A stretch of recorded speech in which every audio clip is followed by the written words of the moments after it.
morning, everybody. Well, we just did a pre-trip. Had to put maybe quarter gallon, half gallon in once everything's leveled out now. APU's run a couple times, so if there's any, because it has its own small radiator. So with that blowing, it actually probably got all the air out of that radiator. This thing was stone cold, so levels were about right. It was only slightly below cold minimum, so like I said, it maybe took a little bit out of the other bottle I had left, and then out of the new one, almost a half gallon, so maybe half gallon total, so that wasn't bad. There's always one that parks to make it difficult to go out and make the things, so now I gotta pull forward, back up to give me enough room to make the swing to go around so I can go fuel. Alright, well, we'll catch you in a little bit once we get done fueling and we hit the road. We're only a half hour away, so we should be there by 8, get unloaded, and probably either head back up here, because I doubt if he's going to have anything, park and wait for him to find us something. Alright, see you in a little bit.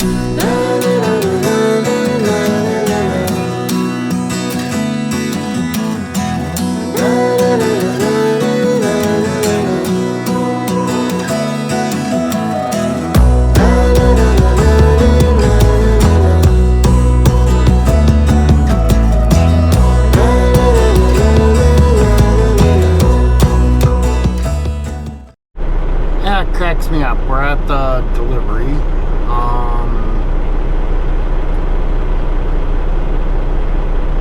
Frickin' broker has between 8 and 9. When you get here, it's like, oh, your appointment's at 9 o'clock. I'm like an hour early. I didn't see anybody in the dock. There's one truck already waiting. Now there's another truck. It's like, geez. If your docks are clean, put all the trucks in and start unloading them.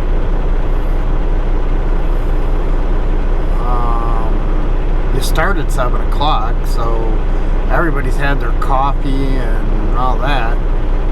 Why not bring it in and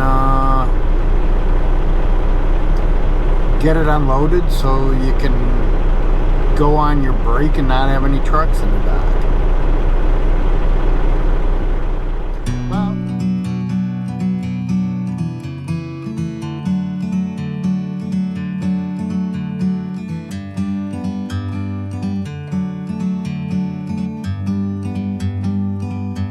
Like a bird on a tree,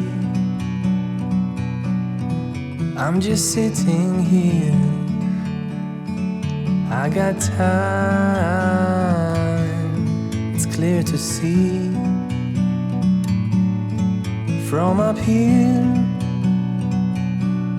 the world seems small. We can sit together. It's so beautiful, you and me. We meant to be in the great outdoors, forever free.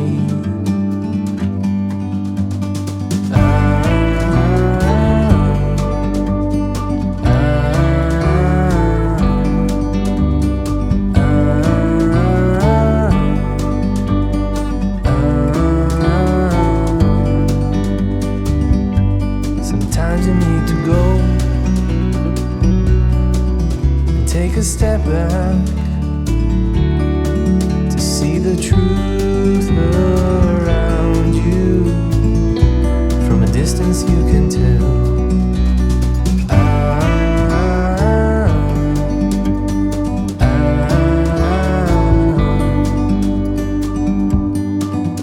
You and me,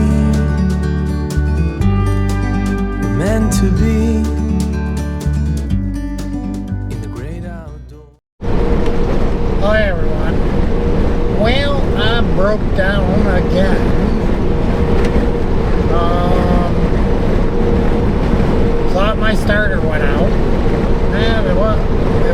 in the way. Apparently the actuator wire, or for us older guys, the starter solenoid wire, somehow either shorted or got shorted and melted off. And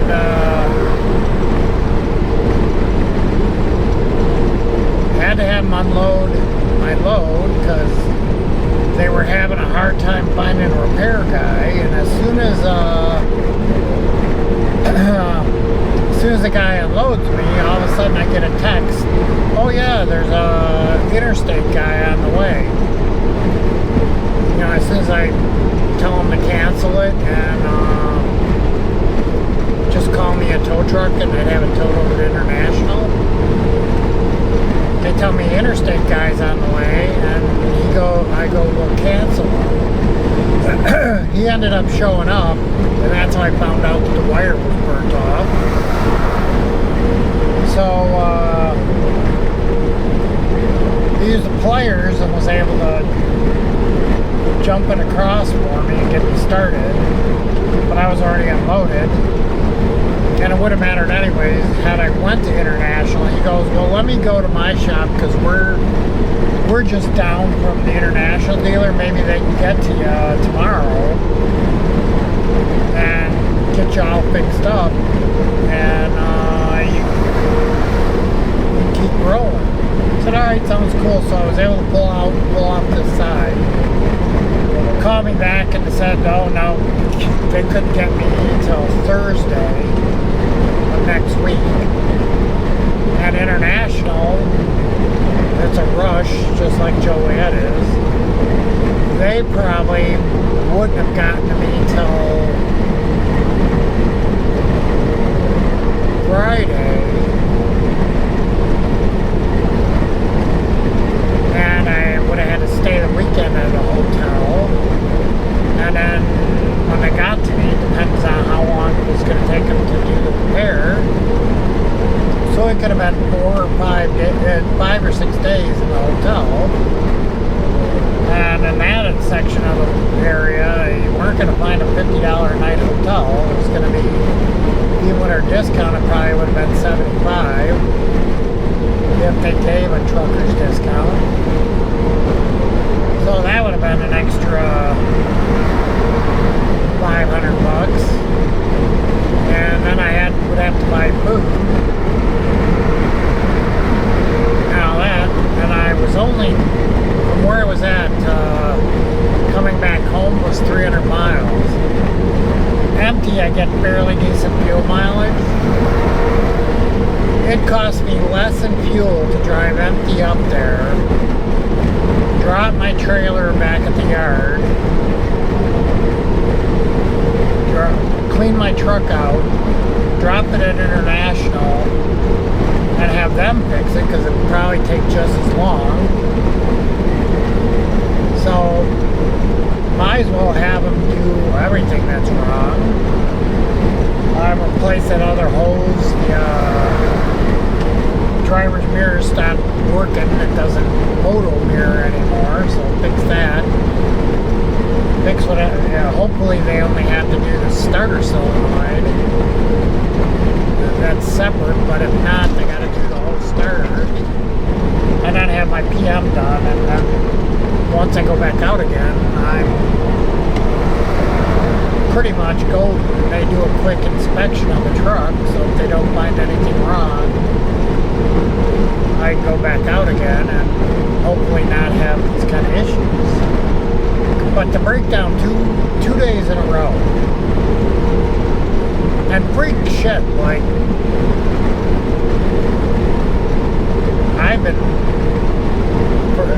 that hose didn't even leak. It just exploded. And that's partially due to mechanics that, shops that don't do what the customer asks. I told them last year, go through all the hoses and squeeze them to see if any of them were getting soft and starting to swell around the clamps. mean, they had carte blanche.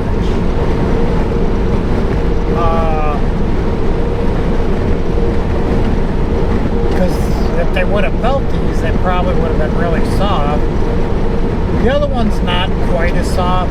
It's a little more stiff, so it might have been replaced at some time. But if you're going to replace one, and if it wasn't that it was broken down the side of the road, I would have had them do both. And save me the aggravation. But then I find out that the valve is froze. I think I mentioned that. So I'm driving home. If I'm gonna spend 4 or 5 days somewhere, I might as well be in my own bed and save money on food than staying in a hotel and having to order out.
Hey everybody, well as you can see we made it to the truck stop. Construction was reported on I-80. I'm 43 miles from our yard, so I can drop the trailer,